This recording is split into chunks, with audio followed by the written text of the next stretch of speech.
Assalamualaikum warahmatullahi wabarakatuh. Alhamdulillah wassalatu wassalamu ala Rasulillah wa ba'du. Qala al-mu'allif rahimahullahu taala dari Ibnu Mas'ud radhiyallahu anhu wa anhuma bahwasanya Rasulullah sallallahu alaihi wasallam bersabda, "Man mata wa huwa yad'u min dunillahi nidda dakhala an-nar." Man mata wa huwa yad'u min dunillahi nidda dakhalan nar. Siapa yang meninggal dunia dalam keadaan dia berdoa kepada Tuhan ataupun kepada sembahan tandingan selain Allah, tak min dunillah, dia pasti masuk neraka. Diriwayatkan oleh Imam Al-Bukhari rahimahullahu taala.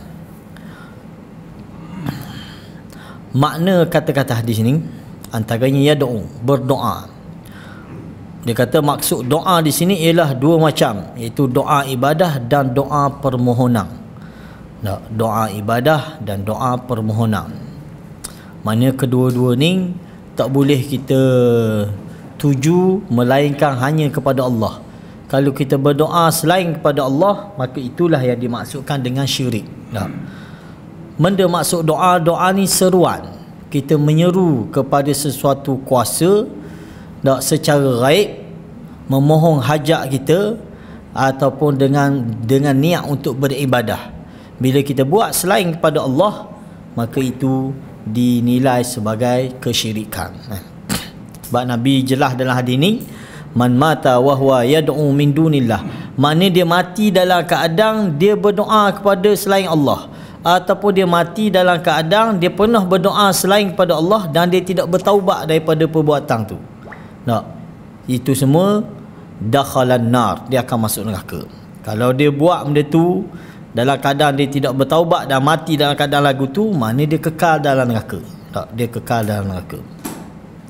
Makna hadis ini secara global, di dalam hadis ini Nabi SAW mengkhabarkan kepada kita bahawa siapa yang mengalihkan sesuatu dari apa-apa yang khusus untuk Allah, benda-benda yang khusus untuk Allah, iaitu ibadah, tiba-tiba dia alih, dia buat kepada orang lain, dia seru kepada orang lain, dia niat dengan tuju kepada orang lain selain daripada Allah, lalu dia meninggal dunia di atas itu, maka tempat kembalinya pasti ke neraka. Sebab dia telah terlibat dengan perbuatan syirik. Dia telah terlibat dengan perbuatan syirik. Faedah-faedah yang kita dapat petik daripada hadis ini, siapa yang meninggal dunia di atas kesyirikan, dia pasti masuk neraka. Jika syirik tersebut adalah syirik besar, maka ia akan dikekalkan di dalam neraka. Dan jika ia adalah syirik kecil, ia akan diazab sebagaimana yang Allah kehendaki baginya. Kemudian ia akan keluar dari neraka. Ini kefahaman ahli sunnah dalam bab syirik. Syirik ini besar ataupun kecil, kedua-duanya akan diazab oleh Allah.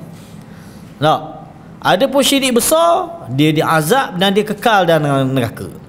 Syirik kecil, dia tetap diazab, cuma dia tidak kekal dalam neraka. Itu beza, tapi kedua-dua tu perbuatan yang menyebabkan seseorang masuk neraka disebabkan perbuatan syirik tadi. Syirik kecil ataupun syirik besar.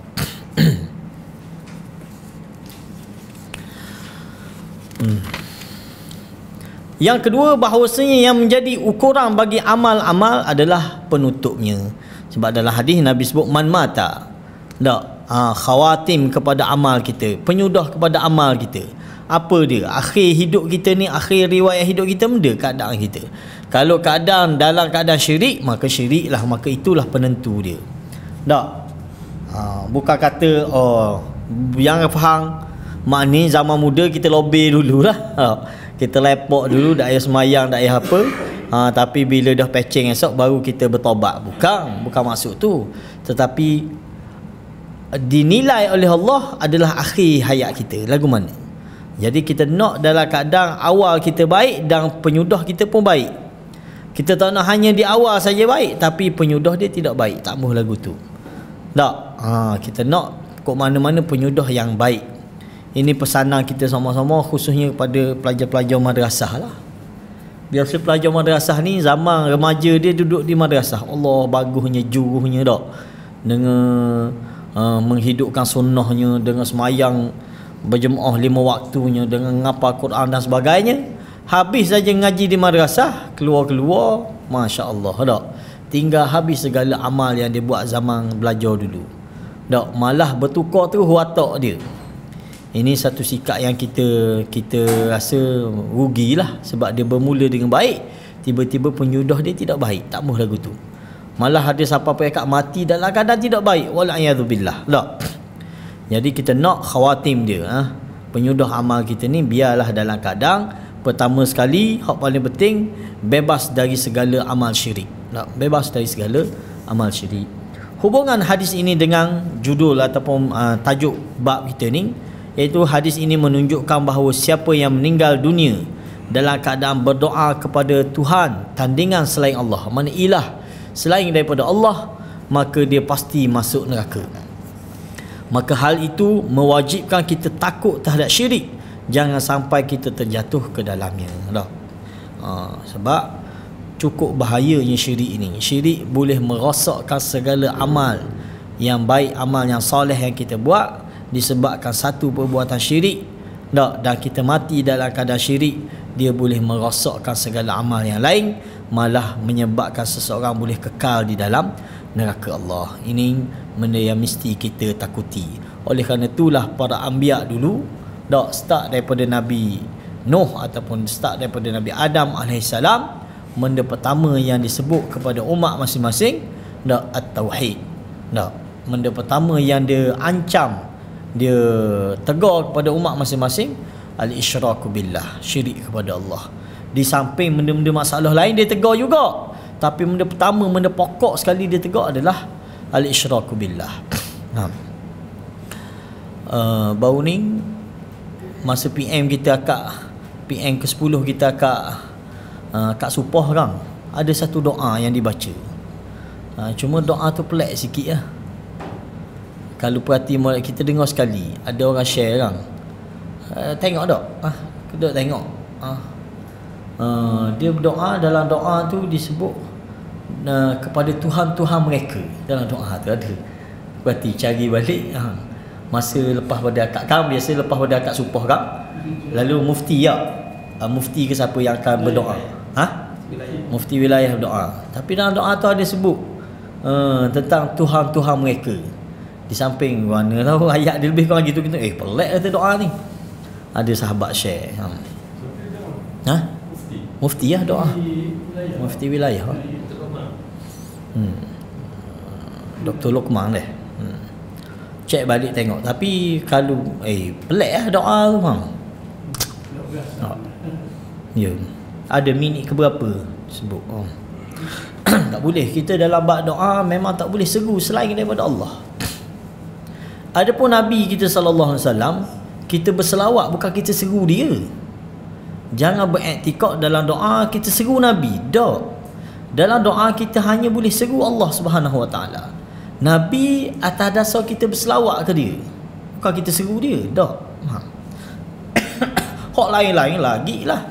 Nampak tak? Nah itulah syirik. Itulah kesyirikan dalam doa.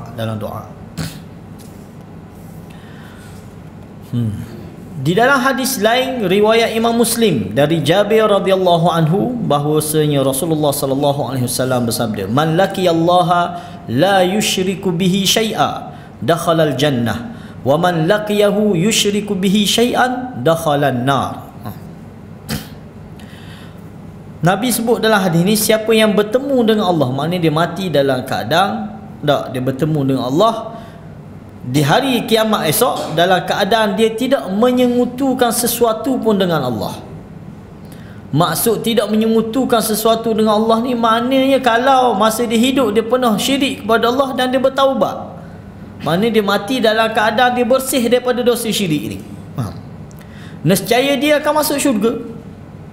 Sebab apa kita kata gitu? Sebab boleh jadi ada orang masa zaman hidup dia dia pernah syirik kepada Allah, ataupun masa zaman hidup dia bukan Muslim, tiba-tiba dia bertaubat, lalu dia baik Islam dia dan dia mati dalam keadaan Islam, dia mati dalam keadaan meninggalkan segala bentuk kesyirikan. Sebab tak, kita nak temu mana orang man laki Allah la yusyriku bihi syai'an, Tak, ramai mana orang yang pernah dalam hidup dia syirik kepada Allah. Ya, kita kata, tetapi dia telah bertaubat. Dia meninggalkan amalan syirik tu. Dia mati dalam keadaan dia bersih dari dosa-dosa syirik. Hak ni Nabi kata dakhalal jannah, dia pasti akan masuk syurga. Tak, dia pasti akan masuk syurga. Sebaliknya, sesiapa yang bertemu dengannya akhirat esok, dia mati dalam keadaan dia menyengutukan sesuatu dengannya, sama ada syirik kecil ataupun besar, dakhalan nar, Nabi kata dia akan masuk neraka. Dia akan masuk neraka disebabkan dosa syirik yang dilakukan.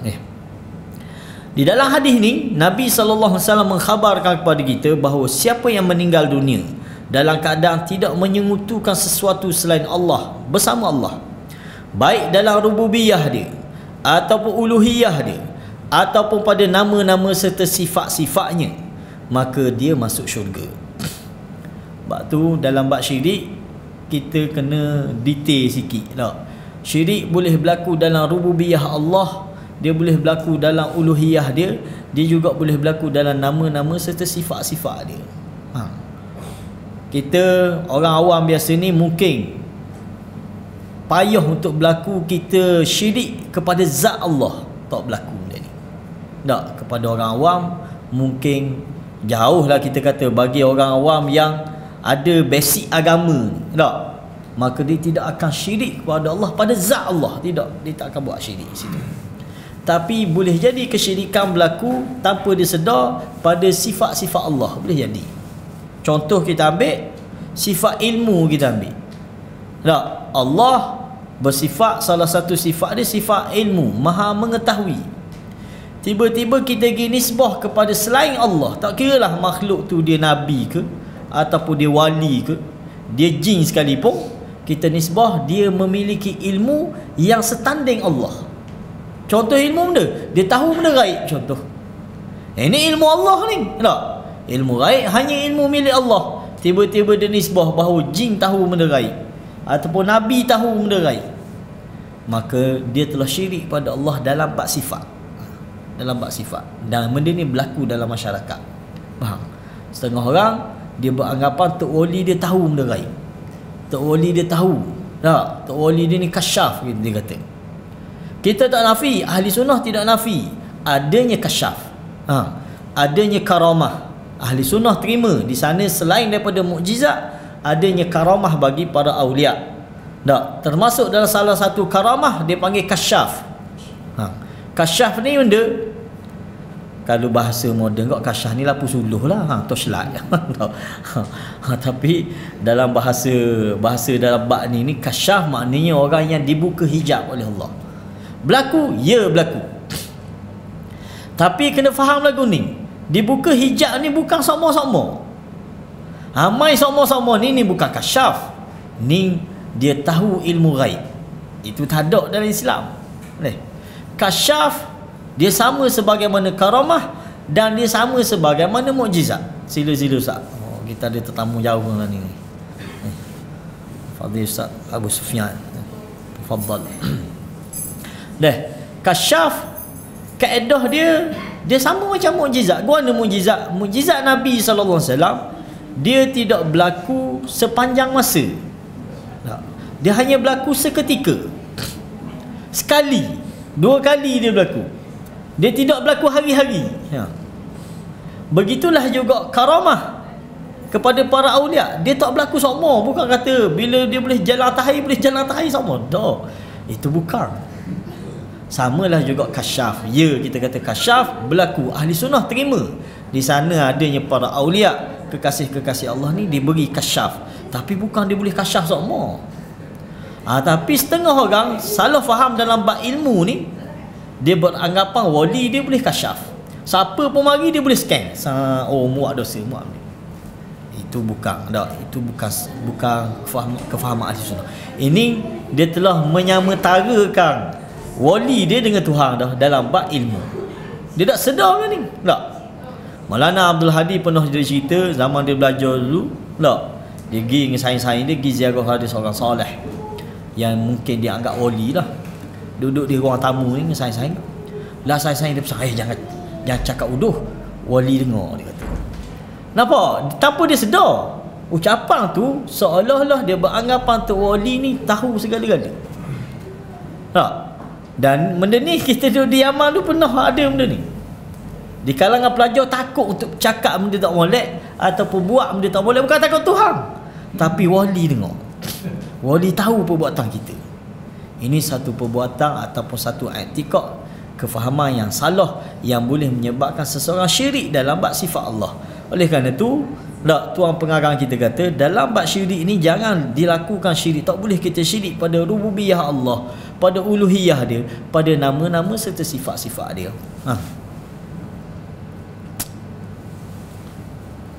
Maka dia masuk syurga. Siapa-siapa yang tinggalkan sebarang bentuk kesyirikan dalam rububiyah ke, uluhiyah ke, asma' wa sifat Allah, maka dia pasti masuk syurga. Dan jika dia meninggal dunia dalam keadaan sebagai seorang yang menyekutukan Allah, seorang yang syirik kepada Allah, maka tempat kembalinya adalah neraka Allah. Faedah-faedah yang kita boleh ambil daripada hadis ini menetapkan adanya syurga dan neraka. Ini kefahaman basic kita dalam bab akidah. Sebab dalam ni Nabi sebut dakhalal jannah, dalam hadis ni Nabi sebut dakhalan nar. Adanya syurga, adanya isbat kepada neraka. Yang menjadi panduan amal manusia adalah penutupnya. Yang menjadi hala tuju utama kepada amal seseorang tu adalah penutup dia, guana penyudah dia. Guana penyudah dia. Sesiapa yang meninggal dunia di atas tauhid, maka dia tidak akan kekal di dalam neraka. Walaupun mungkin dia masuk neraka disebabkan dosa-dosa yang lain, tetapi dia pasti tidak akan kekal, sebab dia ada tauhid dalam diri dia, modal yang paling besar yang boleh menyelamatkan dia daripada kekal dalam neraka. Dan tempat kembalinya adalah syurga Allah. Dan sesiapa yang meninggal dunia di atas kesyirikan, maka dia wajib masuk neraka. Siapa-siapa yang meninggal dalam keadaan melakukan kesyirikan, dalam keadaan tidak bertaubat dari amalan-amalan syirik dia, besar ataupun kecil, kita ke penyebab dia akan diazab dalam neraka Allah.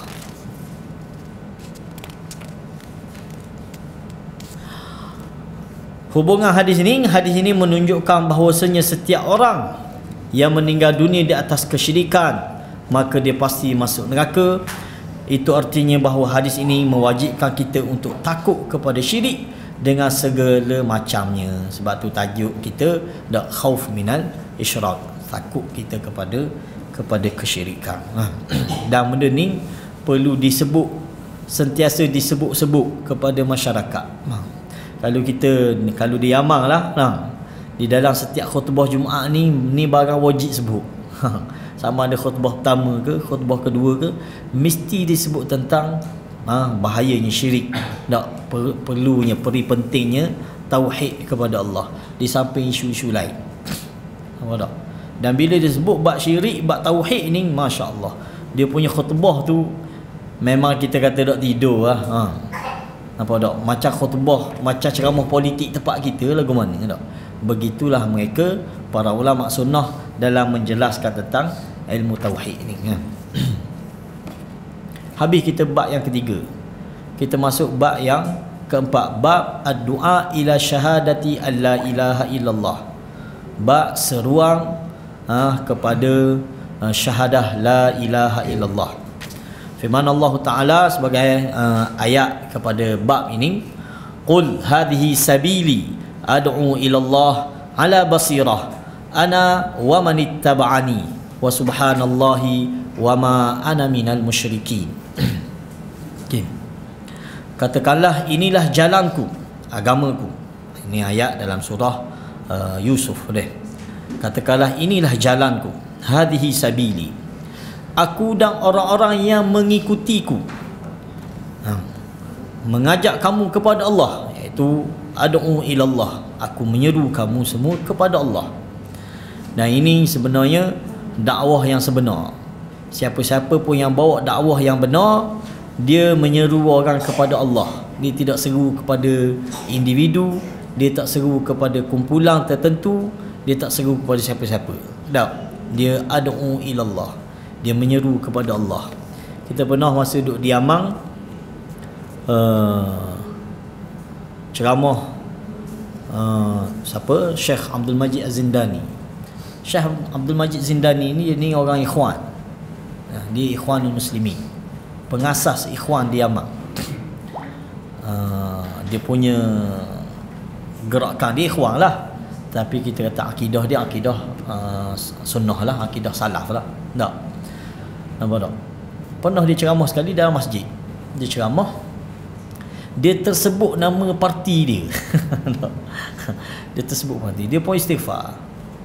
Dia istighfar. Dia kata aku minta berlindung pada Allah.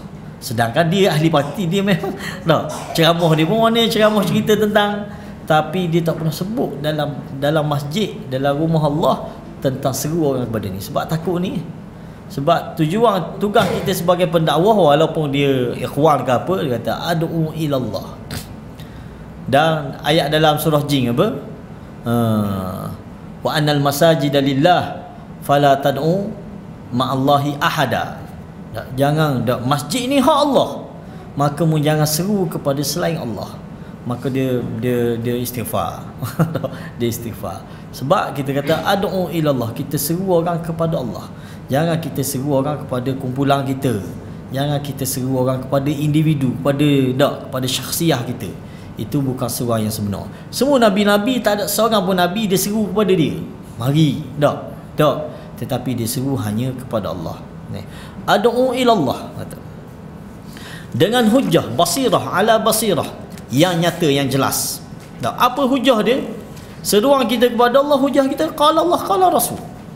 Kita tak ada kona-kona kot lain, tak ada main bos pelek lain, tak main takwil kot lain, tidak. Qala Allah qala Rasul. Itu seruan. Mana-mana orang menyeru kepada jalan Allah, dia tak ada modal lain melainkan modal dia Al-Quran dan Sunnah. Maha suci Allah. Dalam menyeru, banyak-banyak kita bertasbih kepada Allah. Wa subhanallah. Dia kata ana wa manittaba'ani. Ada tertinggal sikit. Aku dan orang yang mengikut aku. Seruan ni, jalan yang aku bawa ni adalah aku dan siapa-siapa yang ikut aku, inilah jalan dia. Tak ada jalan lain dah. Kemudian fa subhanallah wa subhanallah, dan maha suci Allah. Maha suci Allah. Maknanya dalam kita berdakwah, dia bukan kerja kita. Tak, dia kerja Allah, dia milik Allah. Kita hanya bertugas sahaja. Maha suci Allah. Dan aku tiada termasuk orang-orang yang musyrik. Tu dia punya konsep dakwah yang semua nabi-nabi bawa. Adanya dalam ni jalan yang jelas. Qul hadhihi sabili, ini jalan aku. Jangan cari jalan yang lain, sebab jalan yang Nabi bawa, semua nabi-nabi bawa jalan dia clear, jelas. Tak ada kata main susu-susu. Hak ni tak ada cerita ke orang, tak ada. Dia jalan yang jelas. Ad'u ilallah, seruan kita hanya kepada Allah. Ana wa manittaba'ani, aku iaitu nabi dan pengikut-pengikut dia. Kalau kita nak ikut jalan yang nabi bawa ni, tak ada jalan lain, jalan nabi dan jalan pengikut dia. Siapa pengikut utama dia? Para sahabat. Lagu mana sahabat ikut nabi, begitulah sepatutnya kita ikut. Nampak tak? Wa ma ana minal musyrikin, dan menafikan kesyirikan. Dalam dakwah, seruan kita clear dan jelas, bebas kita dari segala bentuk kesyirikan. Tak sama ada benda-benda yang syubhah. Dalam bab syirik pun kita tinggal. Makna kata-kata daripada ayat ni, dia panggil mufradat kata-kata dia. Sabili, jalanku, yakni jalur dan sunnahku. Bila disebut sabili, ai sunnati, sunnah Nabi SAW dalam dakwah. Ad'u ilallah, mengajak kepada Allah, yakni kepada agamanya dan negeri kehormatannya, iaitu syurga.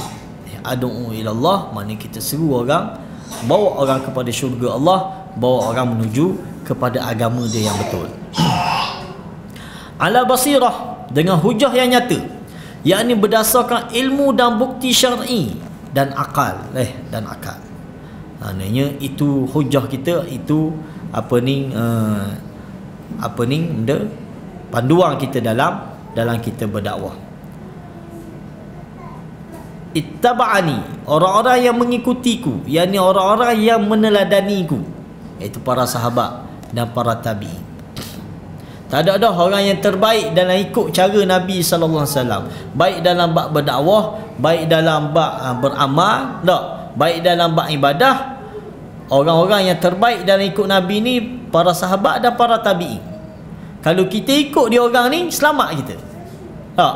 Sebab tu bila kita kata ikut Quran dan sunnah, tak cukup situ. Para ulama-ulama kita sebut ikut Quran dan sunnah dengan kefahaman salaful ummah, baru clear kita. Tak, kalau sekadar kita ikut Quran dan sunnah tetapi dengan kefahaman kita, masalah lalu. Dia nak ikut Quran dan sunnah dengan kefahaman salaful ummah. Siapa salaful ummah ni? Para sahabat tabi'in. Tak, para sahabat tabi'in dalam bab memahami Quran dan sunnah, mereka lah orang yang paling clear sekali dalam faham. Maka kita ikut dia orang. Tak. Subhanallah, maha suci Allah, yakni aku menyucikan Allah dan mengagungkannya dari memiliki sekutu dan tandingannya. Itu dalam bab kita dakwah. Makna ayat, di dalam ayat ini Allah memerintahkan nabinya untuk mengajarkan manusia dan menjelaskan kepada mereka tentang jalan dan sunnah beliau, dan bahawa ni manhaj beliau di dalam hidup ini bersama orang-orang yang mengikuti beliau adalah berdakwah kepada agama Allah dan untuk mentauhidkan Allah. Inilah jalan yang Nabi tunjuk kepada kita, dan jalan ni masih berterusan. Tak, siapa pun, zaman mana pun, hatta zaman selepas tak ada kita esok pun, jalan dia sama. Dia tak ada dia tidak bertukar-tukar jalan dia. Jalan dia hanya satu. Tak. Nabi pernah tunjuk satu lukisan, Nabi buat garisan, tak, garisan yang straight, dan ini adalah jalan dia. Kemudian Nabi buat ada tepi-tepi dia ada garisan lain, garisan pendek.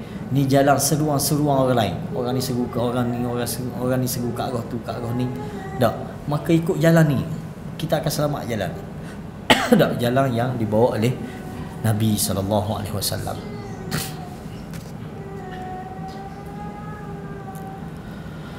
Dan bahawasanya dalam dakwah tersebut beliau berada di atas ilmu dan bukti yang jelas.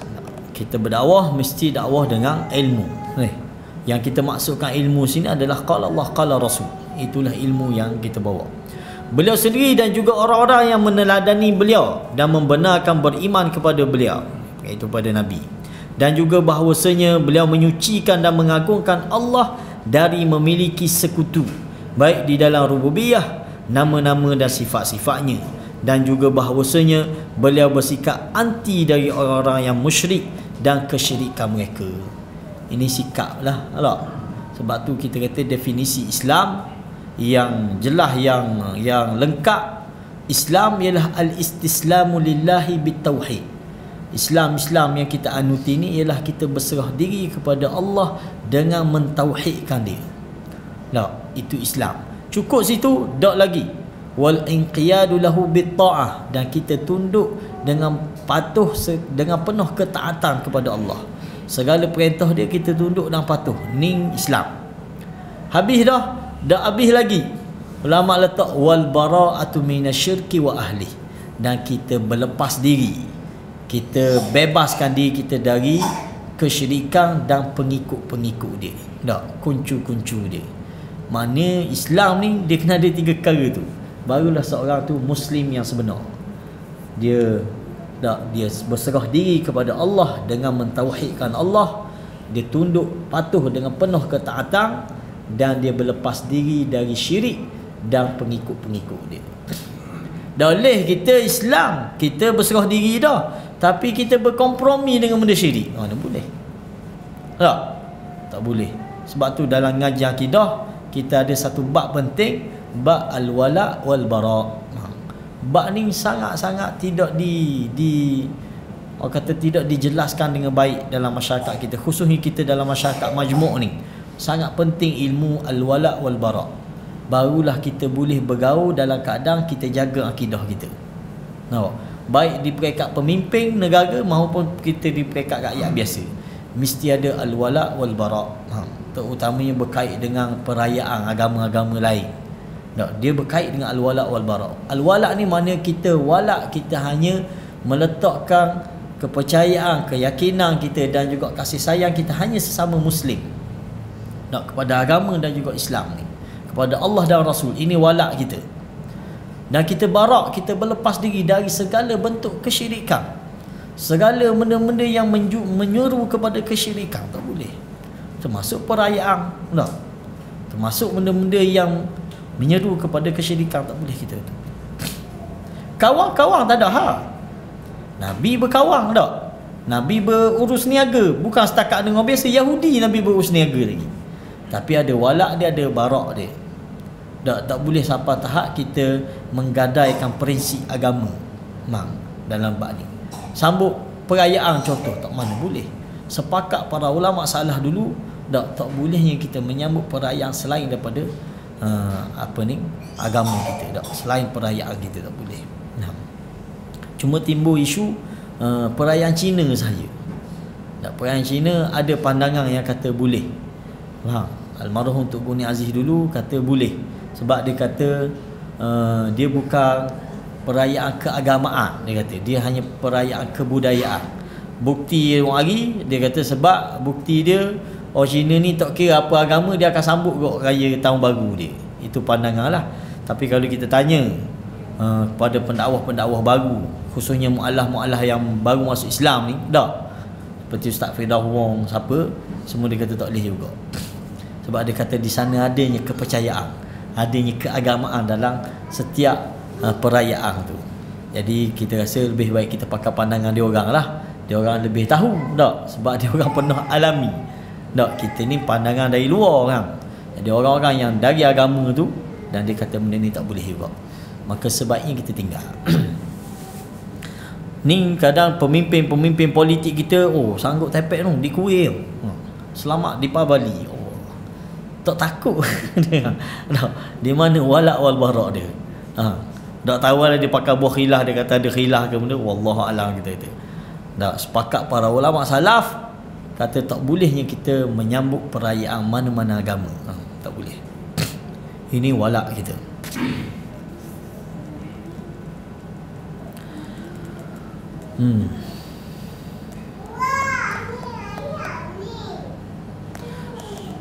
Dan juga bahawasanya beliau bersikap anti dari orang-orang musyrik dan kesyirikan mereka. Mesti kita anti benda tu, kita benci benda tu. Syirik ke, pengamal syirik ke, amalan syirik ke, ataupun perbuatan-perbuatan yang menjurus ke arah syirik, mesti kita tentang. Sebab syirik ni barang bukan barang mainan. Kalau hari ni orang benci sangat-sangat pada rasuah, syirik berat pada tu lagi, parah pada tu lagi. Tetapi siapa yang bercakap isu ni? Tak ada orang cakap. Orang tidak menganggap benda tu satu jenayah pun. Sedangkan itulah jenayah yang paling besar. Kita menduakan Tuhan, Zat yang Maha Agung, yang telah mencipta kita, yang telah mentadbir, mengurus kita. Tiba-tiba kita syirik kepada dia. Itu jenayah yang paling besar, jenayah yang tidak diampun. Faedah-faedah yang kita boleh ambil. Wajib ikhlas di dalam berdakwah kepada Allah. Maksud ikhlas daripada ayat tadilah, ad'u ilallah. Kita hanya menyeru hanya kepada Allah, tidak kepada benda lain. Wajib kita ikhlas dalam berdakwah. Dakwah kepada Allah wajib dilandasi hujah dan bukti yang jelas. Tak boleh main agak-agak, main zon, main sangka-sangka. Tak boleh, dia mesti jelas. Apa yang jelasnya? Qala Allah, qala Rasul. Itu jelas. Tak perlu ditakwil, tak perlu apa dah. Sebab tu bila kita cakap dalam bab isu takwil kepada sifat-sifat Allah, dia jadi keluar daripada bab ni, alal basirah. Kumpulan ataupun kita panggil mazhab akidah khalaf ni, dia mari buah takwil. Takwil ni dia barang zan, barang sangkaan, barang boleh jadi. Patut ya berlaku gitu. Sedangkan kita berdakwah alal basirah. Nabi sendiri mari alal basirah. Basirah ni benda yang paling penting sekali bab akidah. Tiba-tiba bab akidah pun kita ada sangka-sangka lagi. Kita kata boleh jadi maksud dia gini, boleh jadi maksud dia gini. Tak sepatutnya lah. Sedangkan kita bercakap bab akidah ini, kita bercakap bab ketuhanan, bab sifat Allah. Patut clear dah. Bila Allah sebut lagu tu lah. Dan para sahabat tak pernah takwil pun. Tak. Bila Nabi ceritakan, jelaskan tentang sifat-sifat Allah dalam Al-Quran baik, dalam hadis baik, sahabat tak pernah takwil benda tu. Tak pernah pertikai, gini ke begini, dah. Sebab dia dah jelas dah, ala basirah. Mendebat ketuhanan dah jelas dah, clear. Sebagaimana Imam Malik dah di kalangan tabi'in pun jelas clear dah bila orang mari tanya tentang istiwa. Benda Imam Malik jawab, al-istiwa maklum. Imam Malik kata kan, istiwa adalah perkataan, kalimah tu maklum, Arab tahu benda maksud istiwa. Walaupun dia banyak maksud, walaupun dalam keadaan dia banyak maksud, tapi Arab memahami jelas benda maksud istiwa. Wal kaif majhul, tetapi kaifa istiwa Allah ni majhul, tidak diketahui. Dan tak pernah dibincang pun. Para ulama, para sahabat dulu tak pernah bincang. Para ulama salaf dulu pun tak pernah bincang. Wal kaif majhul, dia kata. Wal imanu bihi wajib, tapi beriman dengan ayat-ayat istiwa ada 6 kali Allah sebut dalam Quran ni, wajib beriman bahawa di sana adanya sifat istiwa bagi Allah Subhanahu wa taala. Tak, wajib kita beriman. Wasu'alu anhu bid'ah, dia kata. Tapi bertanya tentang istiwa Allah ni bagaimana dok guanya bincang panjang lebar tentang istiwa, itu perbuatan bid'ah. Sebab apa dia kata, Imam Malik kata bid'ah? Sebab para sahabat tak pernah bincang. Nabi sendiri tak pernah bincang. Mari ayat ni Nabi tak pernah tafsir, Nabi tak pernah benda. Nabi hanya sebut Ar-Rahmanu 'alal 'arsy istawa tanpa tafsiran. Sedangkan ayat-ayat lain Nabi tafsir. Bila para sahabat dah jelas, dah clear tak? Nabi tafsir, Nabi jelaskan benda ni. Tapi mari ayat ni 6 kali Allah sebut dalam Quran, tak ada sebutir pun Nabi tafsir, Nabi kata begini, tak ada. Maka inilah 'alal basirah. Inilah kita kata ad'u ilallah 'ala basirah. Di atas basirah. Nah, benda paling penting kan sekali kita berdakwah kan, tauhid tak? Akidah benda utama sekali sebelum kita cakap bab fiqh, sebelum kita cakap bab muamalah, sebelum kita cakap hal politik. Hal politik ni kediah sekali dah. Bab akidah dulu ni, alal basirah. Bang. Dakwah kepada Allah wajib dilandasi hujah dan bukti yang jelas, kata. Wajib bersikap anti kepada syirik dan penganutnya. Mesti kita benci benda ni. Sebab tu ulama-ulama salaf, ulama-ulama sunnah memang benci sungguh-sungguh. Dia tentang habis-habisan. Kalau kita perhatilah ulama-ulama Saudi yang orang kata Wahabi lah apa benda, tu cek kau, tu tengok kau fatwa-fatwa dia. Fatwa dia orang ni kalau dalam bab fatwa semasa cukup ringan, cukup mudah. Dalam bab muamalah, dalam bab benda cukup mudah. Dia akan ambil pandangan-pandangan yang paling ringan sekali. Apa? Tapi dalam bab akidah dia tegas. Akidah dia tak kompromi. Syirik. Tauhid. Bab benda lain, cukup mudah. Itu mazhab fatwa yang dipegang. Kalau kita pergi Mekah, kita pergi haji ke pergi umrah, di sana di Masjidil Haram baik, di Masjid Haram lah biasa, di Masjid Nabawi anda tak pernah tengok pergi. Tapi di Masjidil Haram ni dia ada meja fatwa. Dia panggil benda kios fatwa. Dia buka setiap masa tu. Khususnya di waktu-waktu dekat nak semayang. Meja fatwa ni ataupun kios fatwa ni ada ulama-ulama yang dia letak. Dan kadang-kadang ada di kalangan ustaz-ustaz Indonesia kita. Dia letak situ untuk ditanya apa saja fatwa, khususnya berkaitan dengan ibadah haji dan umrah dan sebagainya. Dan dia orang akan jawab. Dan kadang-kadang dia jawab berdasarkan ada pandangan-pandangan daripada mazhab ni, kadang-kadang pandangan dari mazhab ni. Dan dia ambil pandangan-pandangan yang paling simple, yang paling mudah untuk diamalkan oleh masyarakat. Kita boleh merujuk fatwa-fatwa dia. Tapi dalam bab syirik, dalam bab tauhid, hak ni dia tak kompromi. Itu kalau kita perhatilah. Nak banding pak kita ni kadang-kadang fatwa bab semayang pun jeng dah kita. Bab nak gerak dalam semayang, bab apa dak? Ni bab makan ubat pun tak boleh ni. Masuk neraka tu. Ni seleh sikit masuk neraka. Nampak tak? Tak ada fatwa kita, tak ada. Kita tak akan temui dalam fatwa Lajnah Daimah ke apa, tak ada. bembas ke hak syadik-syadik bembas tu, kita tak akan temu fatwa hak sikit-sikit neraka, sikit-sikit neraka. Tak ada.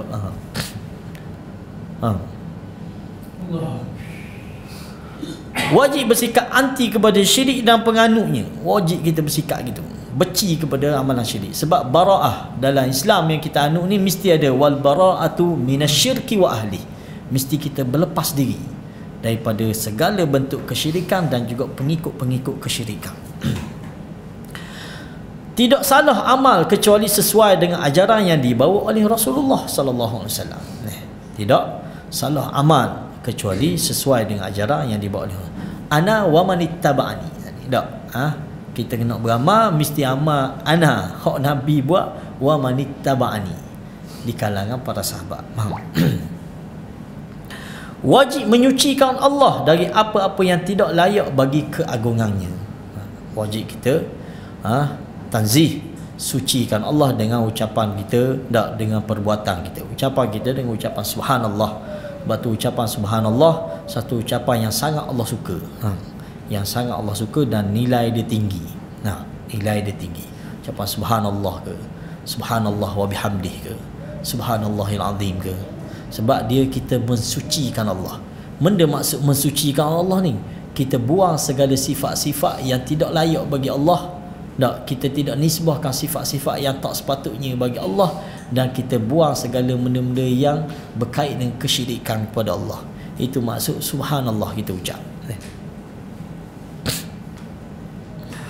Hubungan ayat ini menunjukkan bahawa jalan Nabi SAW dan orang-orang yang mengikuti beliau dalam hidup ini adalah berdakwah kepada agama Allah, dan ini tentu saja mencakup dakwah kepada syahadah la ilaha illallah. Benda paling core sekali dalam agama ni adalah menyeru orang kepada mentauhidkan Allah, iaitu la ilaha illallah.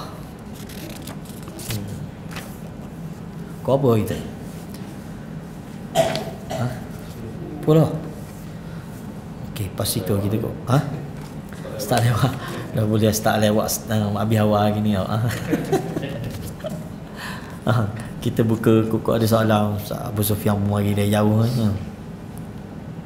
Ni panjang hadis ni. Panjang cerita pula kita syarah tu pula. Sekadar tu sahaja. Ada apa-apa benda yang kita boleh bincang, sila.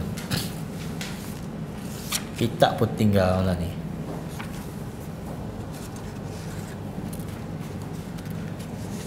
Sila-sila ada benda. Kok Ustaz Abu Sufyan ada nak komentar, nak tambah benda ke?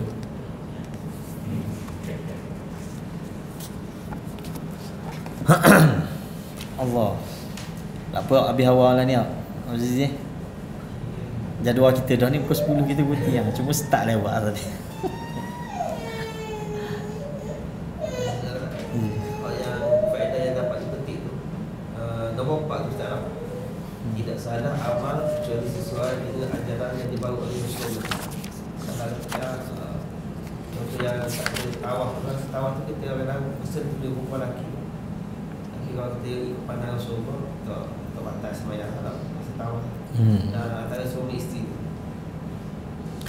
masa tawaf tu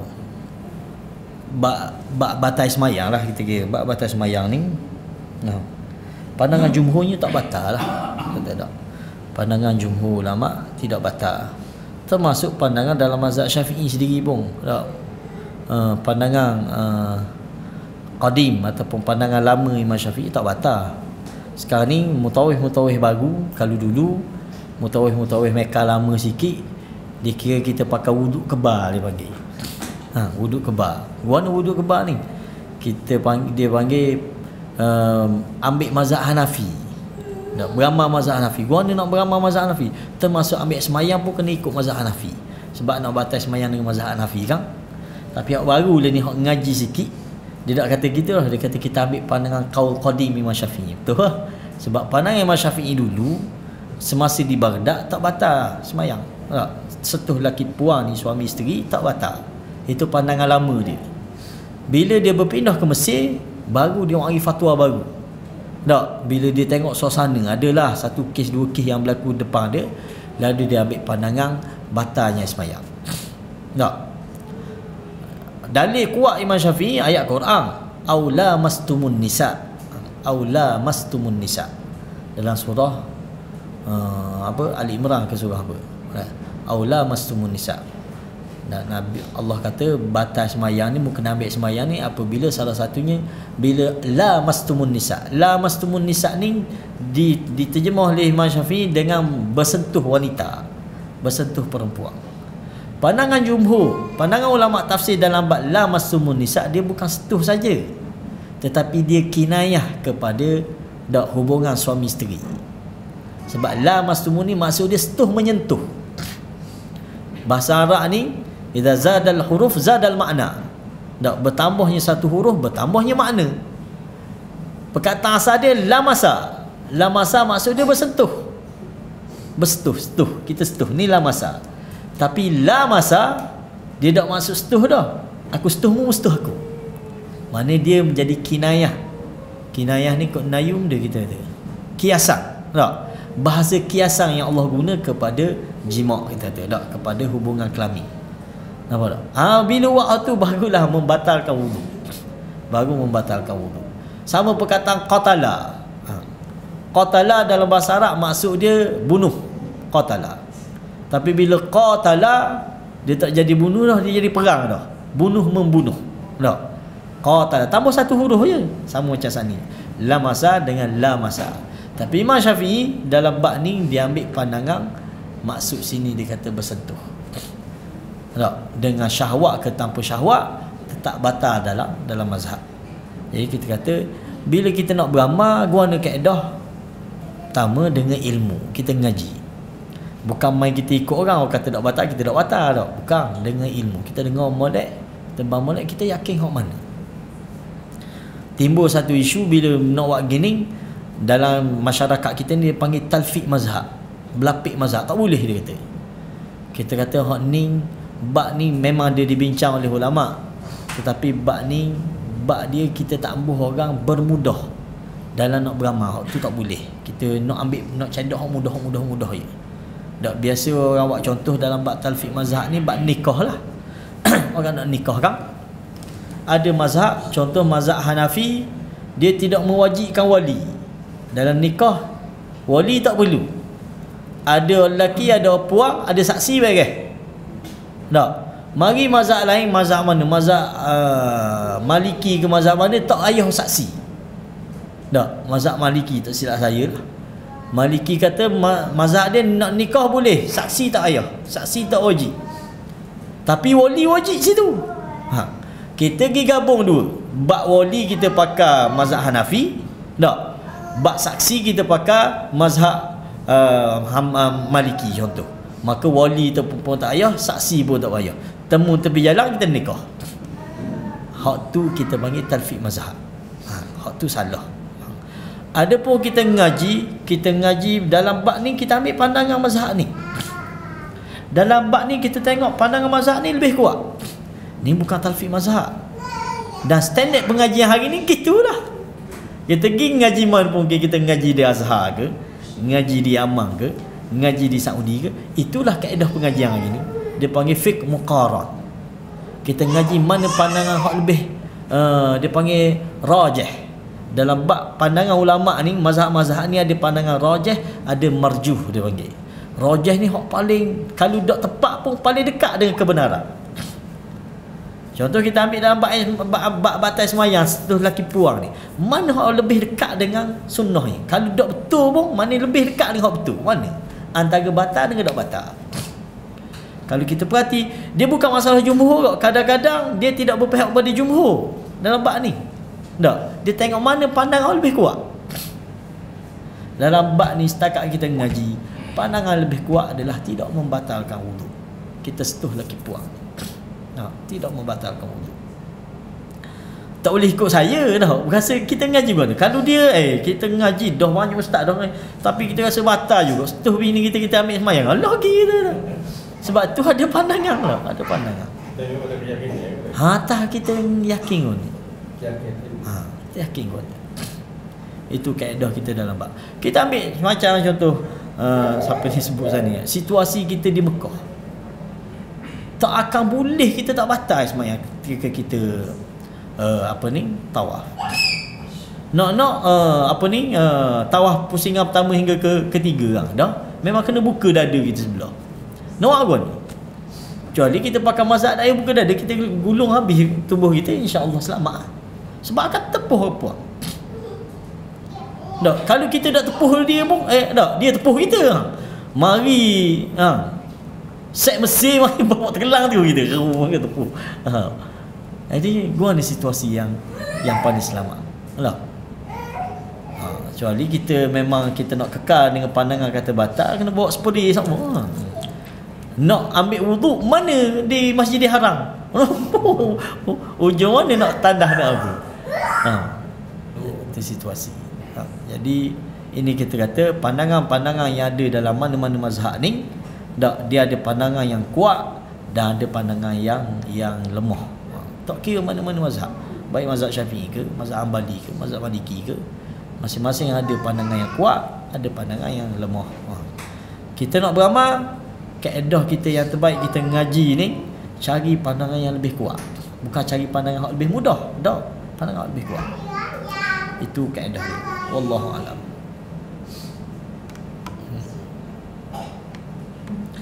Sama macam disebutnya, tidak salah amal kecuali sesuai dengan ajaran. Mana hujah kita dalam kita beramal? Kita amal benda ni, kita amal ni, mana pandangan kita? Tak.